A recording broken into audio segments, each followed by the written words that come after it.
Okay, here we are. Welcome to RememberYourLearning.com. I'm Rabbi Avram Goldhar, and we are approaching the 40th daf next week, which will be another milestone. So it's key we have the Simanim up till now down fluently, so keep getting them down until like the ABCs. Because you'll see as we keep adding dafim, we're not going to be adding much significant time to our efforts, and we'll just keep bulking up relatively comfortably. But you got to get them down fluently. It shouldn't be done in a halting way. You shouldn't struggle. You want to iron it out, whatever's, get it down smoothly so it's as smooth and automatic like the ABCs. Okay, so for this week I'm splitting up the videos just to cut down on time-wise. In this video I'm going to go through the dafim we did this week, daf lamed aleph to daf lamed zayin, and I'll quiz you at the end on where to find things on these dafim. And then in another video coming up, I'll go ahead and I'll quiz you for those who have been from the beginning or jumped in or somewhere in the middle prior to this week on dafim from daf base to daf lamed zayin, and we want to see, just a good chance to refresh our memory and challenge ourselves to hold on to the sugyas and where they are throughout Berachos. And for those who've not jumped into Simanim, it's a good chance to check out that video to see what you'll be able to do and whether that's something you'd like to do for yourself. Okay, so here we go. So we begin with daf lamed aleph. Daf lamed aleph was a no, it's a stop sign. So we said the sugya is where we had the breaking the glass under the chuppah to dampen the mood. We also had the sugyas dealing with inappropriate moods or conduct during tefillah, the proper mindset one should be in. And then we have also all the halachas that are learned from tefillah's chana. So we use that big stop sign, a boy walking up to the chuppah, smashing the glass into the chuppah because people are just too busy, weren't paying attention, too much levity, and then he goes around to the minyan after the chuppah, getting ready to focus. You're not davening correctly with this big stop sign, and some people are even on their BlackBerries or cell phones. And then he goes and uses his stop sign to point to the kala, whose name happens to be Chana, because under the chuppah, she's the one who's really davening properly, and that's tefillah's Chana. Good. Daf lamed beis, that's where we have all the advocacy of Moshe Rabbeinu on behalf of Klal Yisrael by the Chet Egel. And also on Amud Beis, we go through all the milas, or many milas of tefillah, greater than Maisim Tovim and so on. So we have daf lamed beis, Lev is a heart. So we imagine this big, massive heart with all these people dancing around like the Chet Egel. I sort of imagine like a Trojan horse, like on a stand, on wheels, and then they roll this big heart towards the big Sharei Dima, the gates of tears, which are never closed. That's daf lamed beis. Daf lamed gimel is a log. Lamed gimel is a log. So it opens with what one should do when confronted during tefillah with a snake, a kravim, scorpions, bulls, and then we go through the issues of the insertions in tefillah. We go through that Mishnah of Gurus Geshamim, She'ela, and Havdalah, specifically focusing and then to the sugya of Havdalah on the kos, or is it during tefillah, both, one or the other. And then we get to the issue of the things which should not be said as insertions, like Kansi por Yagi Rachamecha.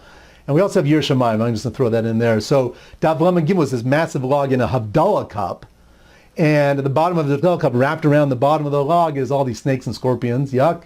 And then you have this little birdie flying out of the cup. That's all Kansi por Yagi Rachamecha. And also it's so scared, it just reminds me of Yir Shamayim. For me, Yir Shamayim. Okay, daf lamed daled, lead is like a lead pencil, of course. So daf lamed daled, we have the person who makes mistakes during davening, who needs to be replaced. And when he's replaced by someone, that person should not be masarif, should not refuse going up. He's got to be deft in the way he takes over. And then we have all the sugya of bowing, all the different types of bowing, shachav and soah during tefillah, and who does what, kon gon melech, hediot.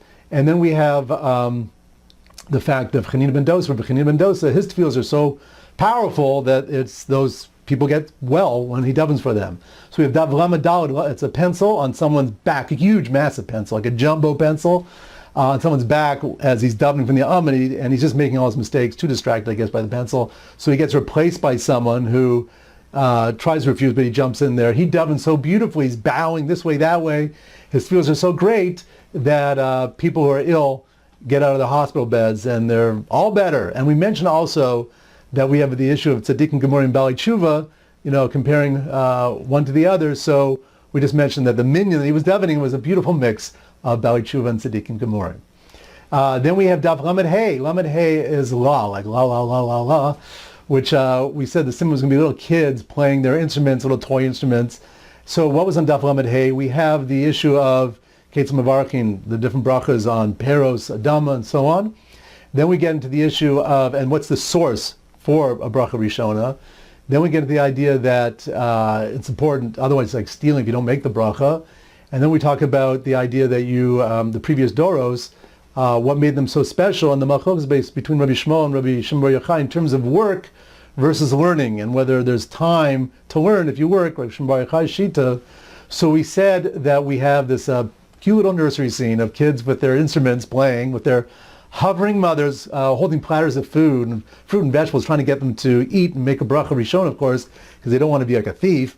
And then they're trying to remind them, when you make your bracha, you go up special, like the greats of Shimon Bar Yochai, and around the gan, the nursery, there's all these great pictures of Gedolim to remind us of that malchus between Rabbi Shmuel and Rabbi Shimon Bar Yochai. Then we have Daf Lamed Vav. Yesterday's Daf Lamed Vav is a leaf. So there we go through the complicated sugi, at least to me. First round, run through was the brachas for raw flour, for caper berries, for palm shoots, for pumpkins, for peels, the shomer of the pri, and we compared oil as well to the issues of flour and so on. So we have Lamed Vav is leaves. So you have this beautiful leafy tree. I want to use leafy trees. It's more dramatic, stands out in the mind's mind more. Leafy trees, and it's covered with this fine dust of flowers. So it's like a white, snowy tree, but it's all flour. And sprinkled throughout the tree, you have your typical caper berries and palm shoots and orange peels. And off the edges of the trees is dripping oil. Okay, that's we grouped that all together. That's Daf Lamed Vav. And today's Daf Lamed Zayin. Here we go. Lamed Zayin is a louse or a lice. No, it's not exact alliteration, but it's louse or lice, but same thing. So we have on today's daf the issue of orez and dochen, which is rice or millet, or according to one pshat, panic grass, whatever that might be, but say millet. What's the bracha rishon on that? What do we say? And achrona. Is it motzi, is mazonos? And we have the issue of all the different kind of permutations of bread, ground bread, ground flour, little pieces, when it's the minority part within, let's say, honey thing, or when it's accompanied, small pieces accompanied by a larger piece that's bigger than the kazayas. So we have Lamed Zayin is lice. So imagine going to the Chinese restaurant where you order a bowl of rice, and yaka comes out, and the rice is covered with lice. And so you just say, take it back, and you just ask for one of those, beautiful bread platters where they bring out, it's like a family plate. There's all different types of bread, small, ground flour, minority, big piece accompanying it with it. So that's Daf Lamed Zayin. Okay, there we go. Daf Lamed off to Daf Lamed Zayin. Okay, so let me ask you a few questions. Here goes. Where do we have the, which Daf was where Moshe Rabbeinu is advocating for Klal Yisrael because of the Chet Egel? Where was that? That was on Daf Lamed Beis, right? Lamed Beis is a heart. Everybody dancing around that heart. Good. Where do we have the topic of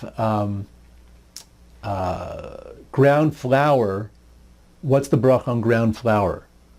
That was on Daf Lamed Vav. Leaf, like a leafy tree. Good. The sprinkled dust, flour dust.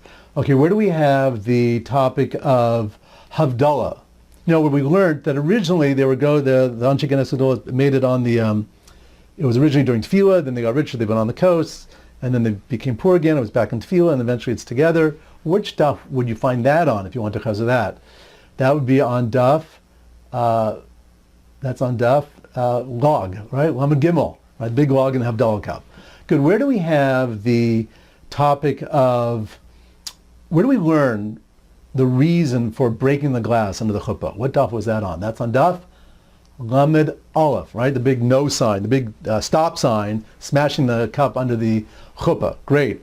Where do we have the topic of what's the bracha on orez, on rice? Where would you find that? That would be in, right? That's in the Lacy bowl, Lice Lamed Zayin. Good. Where do we have the topic of your kavana? What should you do when you're confronted with a snake when you're davening? That would be on daf Lamed Gimel, right? The big snakes at the bottom of the cup, Havdalah cup, where the log is there. Good. Where do we have, which daf would you find the sugya of what's the makor for making a bracha rishona. Where do we know that from? That would be on daf lamed hey, right? All the kids saying la la la with their toy instruments and mothers trying to serve them their fruit and vegetables. Good luck. And last one, where do we have all the halachas we learn about Chana and her tefillah, and how all her different strategies to try to be successful in having a child in the Shmuel, a Navi. That's on Daf Lamed Aleph, right? The stop sign again. Great. Okay, so that's the Chazor for this week. Again, practice, get them down, and we'll pick up next week. We'll hopefully break through the 40 daf barrier. Not much of it, but we'll get there. And in the upcoming video, I'm going to go through daf Beis through daf Lamed Zayin, questions from all over, and let's see how we do. Have a great Shabbos and great Chazorah of Simanim.